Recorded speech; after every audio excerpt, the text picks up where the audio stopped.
tough with that bad boy tuck. I'ma get it how I'm living, I'ma walk the walk. Outline my lines, I rap through thought. Body bag the verse, outlined in chalk. In my life seen trouble, hustle on the double. Silence on the trigger like my pick got a muzzle. Yo chick like to guzzle, bad boy stay in trouble. I only love this paper. 자, 출발을 해보겠습니다. 일단 저희가 편도를 달려온 주행 성적은 리터당 18.6km 였고요. 이 차가 앞으로 갈 수 있는 주행거리는 약 746km로 나오네요. 현재 주행 상태를 이렇게 나오고 지금 일단 내비게이션을 보기 위해서 주행을 시작하고요. 일단 운전석에 앉아본 첫 느낌은 굉장히 굵직굵직한 느낌이에요. 이 스티어링 휠이 굵직해서 손으로 잡는 느낌이 일단 되게 좋고요. 그리고 시트 포지션이 굉장히 아래로 내려가 있어요. 그래서 이 쑥 내려가서 앉아서 이거를 잡으니까 마치 스포츠카 같은 거를 탄 느낌이 들기도 하네요. 자, 주행을 시작했고요. 가속 페달을 밟는 느낌은 글쎄요, 이거 사실 구분하기가 좀 힘든 것 같아요.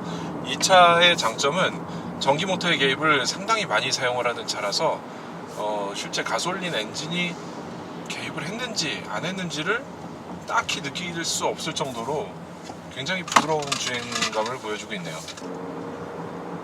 언덕을 올라가면서 가속 페달을 밟았고요. 전기 모터에 힘이 들어가는 게 느껴지는데 엔진이 켜졌는지는 어디서도 지금 알 수가 없어요. 일단 이 홈에서 파워플로우를 보면은 엔진의 힘을 넣었다가 이렇게 배터리로 보냈다가 엔진이 연결됐다 하는 장면들을 볼 수 있는데, 이런 것들을 실제로 보다 보면은 굉장히 아주 잦은 속도로 엔진의 개입을 결정하는 것을 알 수가 있네요.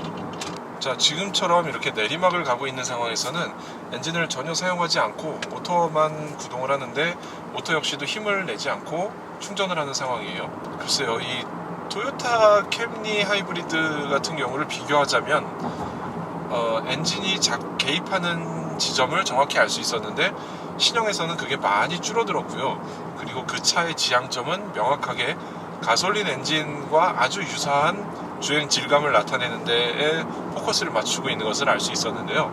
이 차는 사실상 주행 질감이 가솔린 엔진 차의 새로운 버전보다는 전기차에 더 가까운 그런 질감을 내고 있어요. 가솔린 엔진 질감보다는 전기차의 토크감, 이런 것들을 많이 살리면서 좀 더 쾌적한 주행, 좀 더 힘있는 주행을 할 수 있는 느낌이에요. 그리고 이 차 자체가 굉장히 낮고 이런 굵직한 단단한 느낌들을 주고 있기 때문에 좀 더 스포티한 느낌을 받을 수가 있습니다. 그리고 차체 시트 포지션 역시 낮게 설정하고 차체를 넓혔는데 그 와중에 이런 것들을 모아놓다 보니까 중후한 중형 세단의 느낌보다는 어느 정도 이 차는 젊은 스포티한 느낌을 주는 그런 포지션으로 가져간 것 같아요.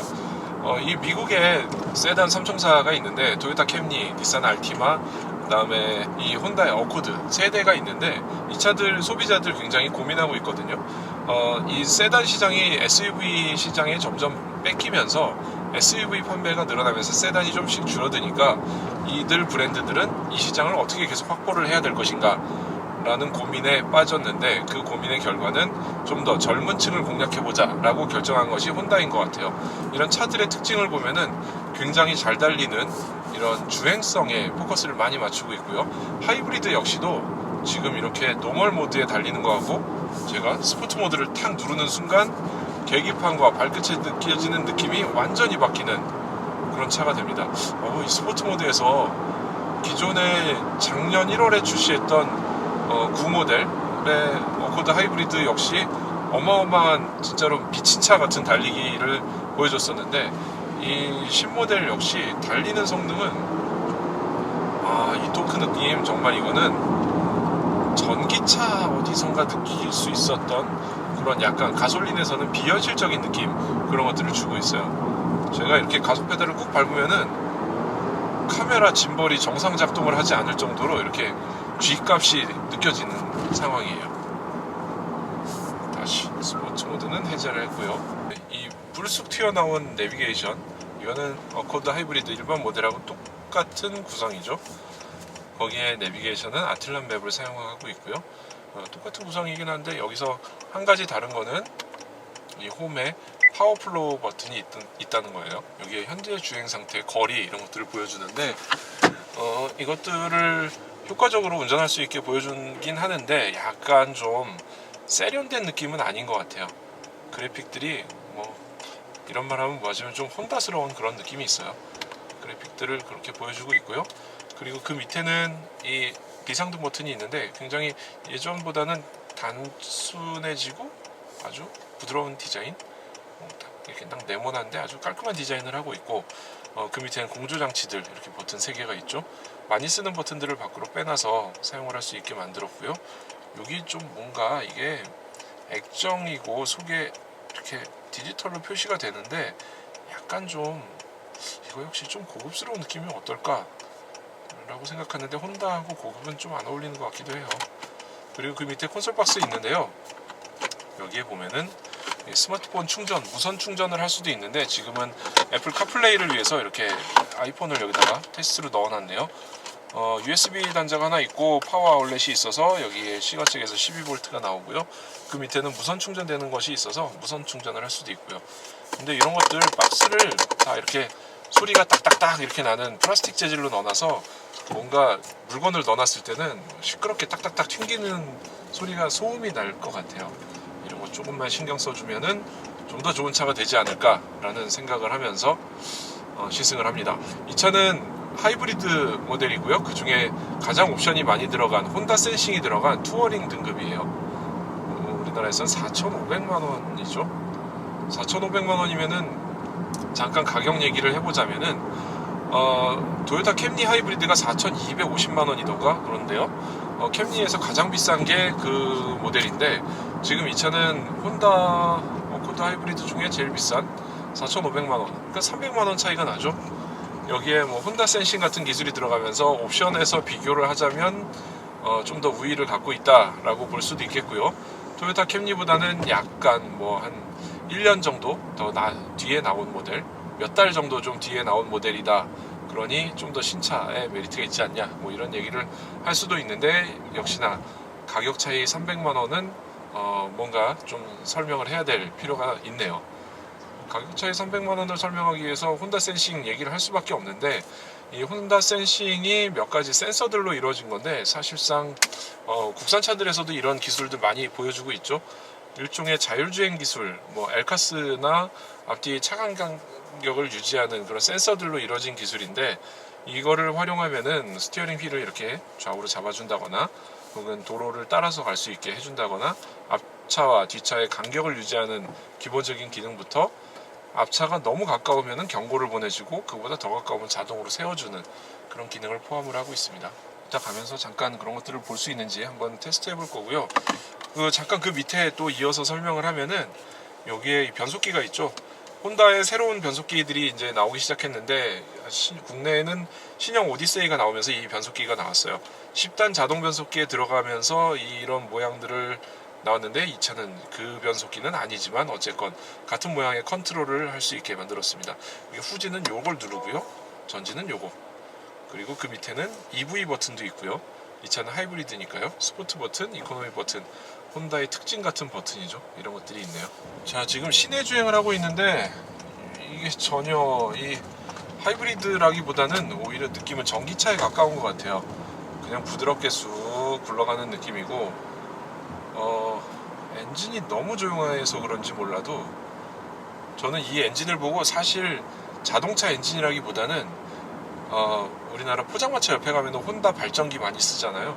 그 역할의 발전기가 또 생각날 정도로 이 차는 모터의 충전을 위해서 많이 기여를 하는 엔진입니다. 그것 때문에 해외 리뷰를 보면은 약간 뭐 이거를 장점이다 단점이다 구분을 하고 있기는 한데, 제가 보기에는 장점인 것 같아요. 연비를 더 좋게 만들고 모터를 가능한 많이 활용하기 위한 그런 구조, 굉장히 장점인 것 같고요. 우리가 익숙해 있는 토요타나 현대기아의 하이브리드하고는 또 다른 느낌을 보는 것 같아서 굉장히 좋은 점수를 줄 수 있을 것 같아요.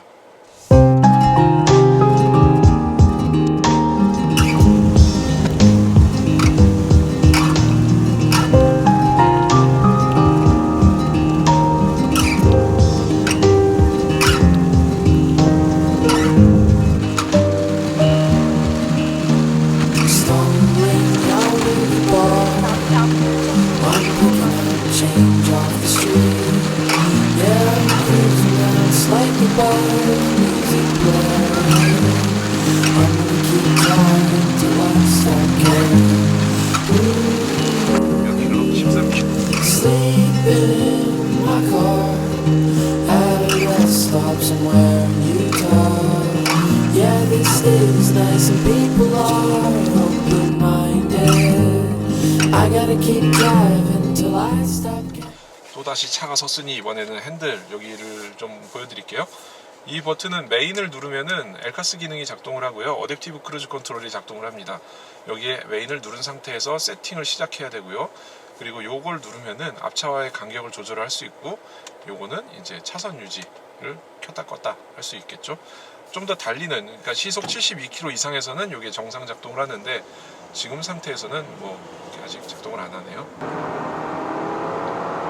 자, 조금 속도를 내서 달리고 있는데 이 가속을 하니까 이 소리가, 엔진 소리가 조금씩 들리기 시작해요. 이게 사실 터보 모델에서는 좀 더 엔진 소리가 이쁘게 들려서 재밌네 라는 느낌이었는데, 이 차는 엔진 소리를 가능한 억제를 하고 지금 그냥 주행하는데 주력을 하는 것 같아요.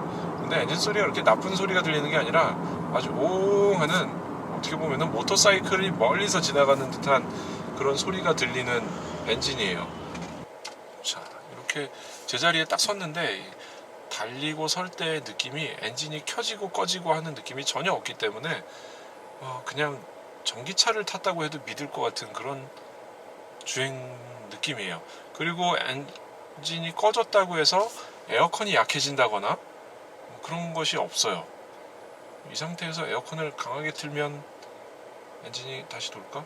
네, 이거는 아주 차가 많이 막히는 길에서 한번 해보면은 좀 느껴질 것 같은데, 지금으로서는 이렇게 초기에 싹 밟았을 때 바로 엔진이 가동되는 느낌이 나던 그 차하고는 좀 다르고요. 지금 엔진이 돌기 시작했는데 사실 소리로만 조금 느낄 수 있을 뿐이지, 진동이나 발 끝의 느낌에서는 이 차의 엔진이 지금 돌고 있다, 안 돈다는 거를 거의 느끼기 힘들 정도로 부드러운 연결이 되고 있습니다. 사실상 우리는 이 차에서 코너링 같은 거 기대하지 않겠죠? 그런데 뭐 사실 굉장히 좋아졌다고는 해요. 근데 어쨌거나 배터리하고 모터를 탑재하다 보니까 기존 가솔린 모델보다는 많이 무거워졌고요. 그러다 보니까 타이어의 한계를 금방 드러내는 단점이 있어요. 코너를 돌 때 끼익 소리 나는 그런 것들이 있는데, 일단은 뭐 그렇게 패밀리 세단이다 생각하면은 뭐 그렇게 고민할 문제는 아닌 것 같고, 또 그 미쉐린 에너지 세이버 타이어보다는 좀 더 접지력이 좋은 타이어를 교체하면은 자연스럽게 해결이 될 문제인 것 같기도 하고요. 기본적으로 무게중심은 굉장히 낮아졌고, 기존 모델에 비해서는 토요타가 캠리 전 세대와 이번 세대에 바꿔서 보여준 그 보이지 않는 변화들보다는 이 차도 굉장히 못지않은 변화를 이뤄냈는데 혼다의 기존 하이브리드보다는 개과천선했다고 할 정도로 완전히 다른 모습을 보여주네요. 특히나 몇 년 전에 우리가 타보고 시승했던 그런 시빅이나 이런 차들의 하이브리드 보면은 사실상 마일드 하이브리드를 사용하면서 계속 엔진이 개입하고 발만 떼면 엔진이 도는 뭐 그런 하이브리드들이었는데, 이 차는 지금까지 타본 하이브리드들 중에 가장 부드럽고 가장 잘 굴러가는, 그러면서도 연료 효율도 가장 좋은 그런 하이브리드에 속할 것 같아요. 저 지금 어댑티브 크루즈 컨트롤을 설정을 했고요. 61km에서도 지금 작동을 하고 있어요. 엘카스는 조금 전에 이렇게 켰다 껐다 할 수 있는데 살짝 요 뒤에 지금 차가 없으니까 기울게 가보면은 차선 이탈 주의라고 나오면서 앞에도 빨간불이 깜빡이면서 핸들을 잡으라고 나오네요. 소리는 나지 않고 그냥 경고만 보여주고 있어요. 자, 지금 저는 이거를 춘천 쪽에서 지금 계속 시승을 하고 있는데, 타면서 느낀 거는 이상하게 좀 조용해요, 차가. 특별히 뭐 무슨 어떤 되게 방음을 되게 잘했다거나 이런 느낌은 아닌데, 차가 소음이 많이 줄어든, 특히 이 바퀴에서 올라오는 그런 소음은 많이 줄어든 느낌이에요. 그 이유는 여기에 액티브 노이즈 캔슬링도 적용이 됐고, 휠에도 소음을 줄여주는 새로운 기술을 적용했다고 하네요. 그거를 적용하면서 여러 가지 보이지 않는 데서 이렇게 기술을 적용해서 실제로 이런 조용하고 잘 나가고 이상한 비현실적으로 잘 나가는 차, 소리보다 굉장히 잘 나가는 차를 만들어 놨는데, 이거는 실제로 타보기 전에는 절대 알 수 없는 느낌일 것 같아요. 네, 그래서 이 차를 타다 보니까 뭔가가 이 밸런스가 좀 안 맞는 느낌이 있는데, 그 밸런스라는 게 달리는 밸런스 이런 것이 아니고요. 이 차의 파워트레인이나 소음 줄이는 기술, 그리고 핸들링이나 이거 듀얼 피니언 뭐 이런 것들을 적용했으니까요. 그런 기술들을 생각해 보면은 굉장히 기초부터 뼈대부터 굉장히 잘 만든 차는 분명합니다. 거기다가 최근에 만나본 하이브리드 세단 중에 최고가 아닐까라는 느낌이 들 정도로 되게 부드럽고 잘 달리고 정숙하고 이런 느낌이 있는데, 반면에 실내를 그 나머지를 포장한 껍데기들, 이런 우드 그레인 같은 것들, 그 다음에 여기에 있는 이 그래픽들, 그리고 또 다른 이런 버튼류, 그리고 여기에 실내 곳곳에 있는 아주 저렴한 느낌의 플라스틱들, 이런 것들은 이 차에 그렇게 좋은 영향을 미치는 것 같지는 않아요. 만약에 이것들을 전부 다 고급스럽게 만들었다면은 물론 가격이 높아지겠지만 굉장히 고급스럽고 좋고 잘 달리고 편안하고 조용한 차가 될 텐데, 그렇게까지 만들진 않은 게 아마 제 생각에는 혼다 브랜드 철학이 고급을 지향한다기보다는 이런 고급 기술을 대중적인 차에 집어넣는 그런 것에 목표를 두고 있지 않나 추측을 해보고 있습니다. 분명히 좋은 차는 맞고 굉장히 주행 성능이나 파워트레인, 메커니즘으로 보면은 앞선 차, 뛰어난 차가 맞는데, 약간의 그런 포장을 좀 더 잘했으면은 굉장히 우리의 상품성에서는 더 높은 점수를 받을 수 있고, 우리나라에서 이 레전드가 없는 아큐라 같은 고급 브랜드가 없는 우리나라에서는 좀 더 고급 모델이 필요한데, 이게 가장 고급 모델 옵션을 집어넣어도 이제 이런 숨길 수 없는 부분들이 있기 때문에 좀 아쉬운 것 같아요. 혼다는 항상 이 세단 어코드를 내놓으면 잘 팔렸거든요. 이 차 역시도 뭐 최근까지 누적 계약 대수가 980 몇 대, 뭐 대략 1000대 가까이 사전 계약이 되어 있고요. 아마도 저희가 시승하는 7월 첫째 주를 좀 지나서 한 둘째 주 정도부터는 판매를 시작할 거라고 하니까, 고객 인도가 이루어진다고 하니까 좀 더 많은 사람들이 이걸 타보면서 입소문을 타서 나중에 잘 팔리겠죠. 쓰진 않을 거지만 찍는 거야. 저 나와도 돼요?